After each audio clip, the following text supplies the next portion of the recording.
क्या आपको पता है उस गैस का नाम जो ऑक्सीजन के साथ जुड़ के, ऑक्सीजन के साथ मिलके वाटर का निर्माण करती है, वाटर का फॉर्मेशन करती है, जल बनाती है। जी हाँ, उस गैस को बनाते कैसे हैं और उस गैस का नाम क्या है? जी हाँ, उस गैस का नाम है हाइड्रोजन, और वही हाइड्रोजन डाइहाइड्रोजन। जी हाँ, उसका नाम है डाइहाइड्रोजन, और वही डाइहाइड्रोजन ऑक्सीजन के साथ जुड़ के जल का फॉर्मेशन करती है, जल का निर्माण करती है। और आज की इस वीडियो में हम जानेंगे डाइहाइड्रोजन कैसे बनाया जाता है, और डाइहाइड्रोजन बनाने की मुख्य रूप से 2 विधियां हैं। जी हाँ, मैं हूं आकृति और आप देख रहे हैं साइंस बाय आकृति में। स्वागत है आप सभी का हमारे यूट्यूब चैनल साइंस बाय आकृति में। जी हाँ, पिछले लेक्चर में हमने फर्स्ट और सेकेंड लेक्चर में बात किया था। पहले लेक्चर में हमने बात किया हाइड्रोजन के इंट्रोडक्शन की, और हाइड्रोजन कहाँ पाए जाते हैं, आवर्त सारणी में उनका स्थान। और दूसरे लेक्चर में हमने बात किया कि हाइड्रोजन पाए कहाँ जाते हैं, हाइड्रोजन की प्राप्ति के बारे में, और दूसरी बात हाइड्रोजन के समस्थानिक के बारे में। जी हाँ, लेकिन आज हम जानने वाले हैं हाइड्रोजन बनाने की विधियां। हाइड्रोजन बनाने की मुख्य रूप से 2 विधियां हैं। जी हाँ, पहली है प्रयोगशाला विधि जिसे हम कहते हैं लेबोरेटरी मेथड, और दूसरी है आपकी व्यापारिक विधि। हम व्यापारिक तरीके से कैसे बनाएंगे हम डाइहाइड्रोजन। सबसे पहले हम जान लेते हैं हाइड्रोजन की प्रयोगशाला विधि, लेबोरेटरी मेथड। जी हाँ, method of preparation of dihydrogen और लेबोरेटरी मेथड के द्वारा हम बनाएंगे डाइहाइड्रोजन। तो चलिए स्टार्ट करते हैं डाइहाइड्रोजन को बनाना। देखिए कैसे बनता है। देखिएगा, आज हम पहला पॉइंट देखते हैं। पहले पॉइंट में देखेंगे कि कैसे डाइहाइड्रोजन को बनाया जा रहा है। ओके, तो ध्यान से देखिएगा और कॉपी पेन अपने पास रखिएगा, नोट करते चलिएगा ताकि आपके एग्जाम में काम आए। जी हाँ, और ये ही डाइहाइड्रोजन बनाने की लेबोरेटरी मेथड काफी इंपॉर्टेंट है, जो एग्जाम में हर बार पूछे जाते हैं। जी हाँ, तो देखिए क्या कह रहा है, दानेदार जिंक की तनु HCl से क्रिया। दानेदार जिंक का मतलब जिंक क्या है आपका सॉलिड फॉर्म में, सॉलिड। जी हाँ, दानेदार जिंक की तनु HCl से क्रिया करके बनाई जाती है। कौन बनाई जाती है? तो डाइहाइड्रोजन बनाया जाता है दानेदार जिंक के साथ अभिक्रिया करके। कौन? तो तनु HCl क्रिया करके। तनु HCl का मतलब है हाइड्रोक्लोरिक एसिड क्रिया करके डाइहाइड्रोजन बनाते हैं। और कैसे? तो जब भी जिंक है, दानेदार जिंक है, वो HCl से क्रिया करके बनाती है आपका डाइहाइड्रोजन। और ये बनता कैसा है? तो विस्थापन अभिक्रिया द्वारा। देखिए कैसे, ये रहा आपका दानेदार जिंक जो सॉलिड फॉर्म में है, और ये है आपका HCl के हम 2 मॉलिक्यूल लेंगे, और ये क्या करेगी, ये HCl जिंक को क्या करेगी? देखिए, जिंक और Cl, ZnCl2, जिंक क्या करेगा? जिंक क्लोरीन को विस्थापित कर देता है, जिसे हम कहते हैं डिस्प्लेसमेंट रिएक्शन। जिंक क्लोरीन को विस्थापित करके क्या बनाएगा? Zinc chloride. क्या बनाएगा? Zinc chloride. एंड आपका बच जाएगा ये आपका dihydrogen. This is the dihydrogen. जी हाँ, ये आपका है डाइहाइड्रोजन।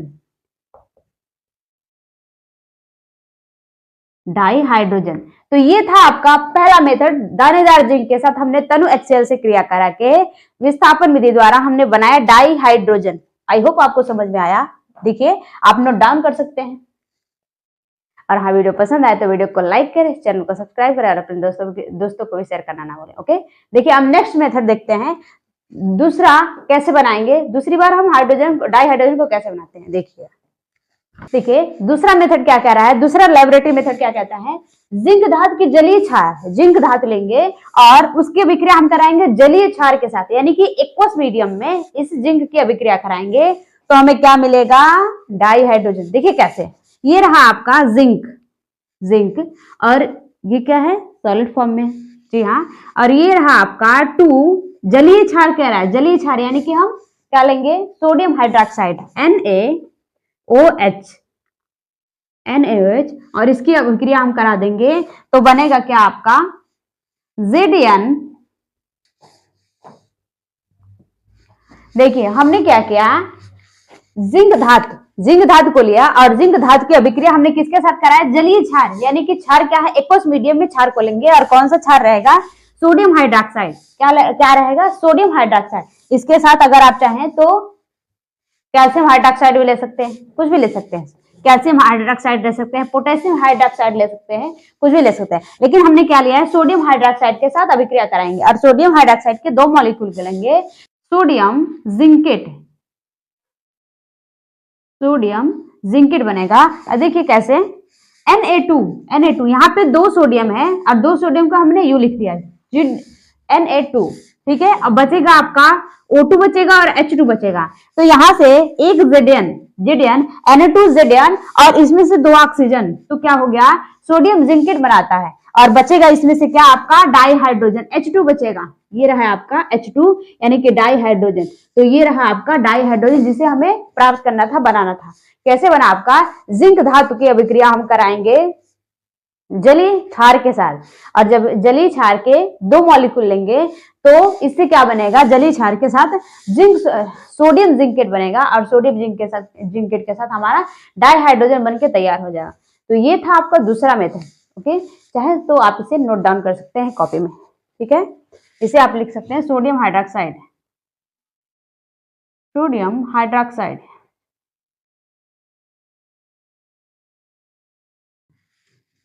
ठीक है। अब हम नेक्स्ट मेथड देखते हैं कैसे बनता है। आपने व्यापारिक विधि में दूसरी विधि देख ली कि कैसे डाइहाइड्रोजन को बनाते हैं। अब देखिए दूसरी विधि क्या है, दूसरी विधि क्या कहती है, कैसे हम किस प्रकार से हम डाइहाइड्रोजन को प्राप्त करते हैं। देखिए क्या कह रहा है दूसरी विधि, हाइड्रोकार्बन या कोक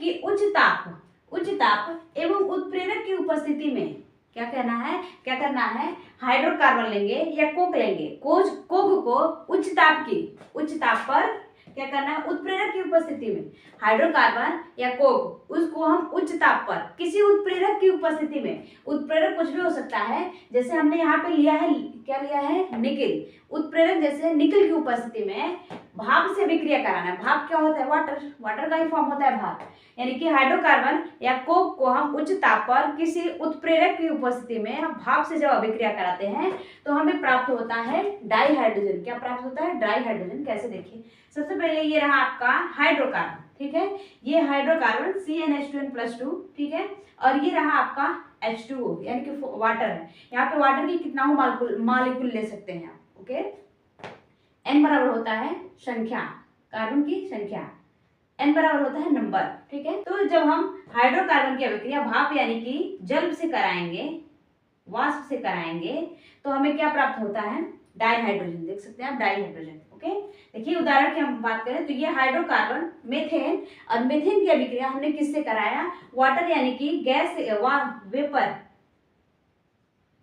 वेपर से कराया, और निकिल जैसे उत्प्रेरक की उपस्थिति में, निकिल जैसे उत्प्रेरक की उपस्थिति में 1270 केल्विन ताप पर कराया, 1270 केल्विन ताप पर कराया, तो हमें प्राप्त होता है क्या, कार्बन मोनोऑक्साइड। देखिए कार्बन मोनोऑक्साइड और डाइहाइड्रोजन, देख सकते हैं डाइहाइड्रोजन। तो इस प्रकार से हमें प्राप्त होता है डाइहाइड्रोजन। कैसे प्राप्त होता है, हाइड्रोकार्बन की अभिक्रिया हम किसी उत्प्रेरक की उपस्थिति में भाप के साथ कराते हैं उच्च ताप पर तापमान कितना रहेगा, 1270 केल्विन ताप पर, तो हमें डाइहाइड्रोजन प्राप्त होता है, ठीक है। तो ये रहा आपका सेकेंड मेथड। आई होप कि आपको ये वीडियो समझ में आ रहा है। वीडियो समझ में आया तो वीडियो को लाइक करते रहिए, चैनल को सब्सक्राइब कर दीजिए, अपने दोस्तों को भी शेयर कर दीजिए। अब हम नेक्स्ट मेथड जानेंगे कि किस प्रकार से हम डाइहाइड्रोजन बनाते हैं। आप चाहे तो इसे नोट कर सकते हैं।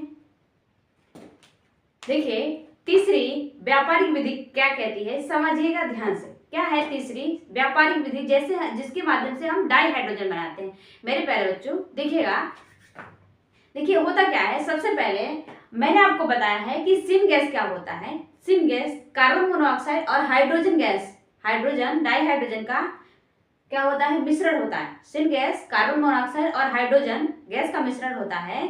तो उसमें से जो कार्बन मोनोऑक्साइड होती है ना, कार्बन मोनोऑक्साइड की अभिक्रिया हम कराते हैं कैटलिस्ट आयरन क्रोमेट की उपस्थिति में। सुनिएगा ध्यान से, कार्बन मोनोऑक्साइड की अभिक्रिया हम आयरन क्रोमेट जैसे उत्प्रेरक की उपस्थिति में हम वाष्प से कराते हैं, भाप से कराते हैं, तो हमें प्राप्त होता है डाइहाइड्रोजन। देखिए क्या कह रहा है, सिन गैस मतलब कार्बन मोनोऑक्साइड और हाइड्रोजन, इनमें से उसमें उपस्थित जो कार्बन मोनोऑक्साइड होता है की अभिक्रिया को आयरन क्रोमेट उत्प्रेरक की उपस्थिति में हम जब भाप से क्रिया कराते हैं, भाप से जब हम अभिक्रिया कराते हैं तो हमें डाइहाइड्रोजन प्राप्त होता है। देखिए कैसे, ये रहा आपका कार्बन मोनोऑक्साइड। ओके, इसकी अभिक्रिया हमने कराया उच्च ताप पे, देखिए 673 केल्विन ताप पे, और ये मेन है आपका ये आयरन क्रोमाइड, बोला है ICR2O7 की उपस्थिति में कराएंगे। तो देखिए कैसे हमें कार्बन मोनोऑक्साइड मिलेगा, कार्बन मोनोऑक्साइड प्राप्त होता है और बनता है आपका डाइहाइड्रोजन, यानी कि हाइड्रोजन गैस मिलता है। देखिए कैसे, यहाँ पे कार्बन मोनोऑक्साइड और ये ऑक्सीजन, वाटर का जो ऑक्सीजन है कार्बन मोनोऑक्साइड के साथ मिलके बनाएगा कार्बन डाइऑक्साइड गैस, और ये हाइड्रोजन गैस डाइहाइड्रोजन आपका बनके तैयार हो जाएगा। जी हाँ, आई होप कि ये आपको समझ में आया होगा। इक्वेशन समझना बहुत जरूरी है बच्चे, ठीक है, ध्यान से देखिए इसको, आप इसे कॉपी में नोट डाउन कर सकते हैं, ठीक है। ये रहा आज का आपका लेक्चर नंबर 3। वीडियो कैसा लगा जरूर बताइएगा, और हाँ, वीडियो को लाइक करें, अपने दोस्तों को शेयर करें।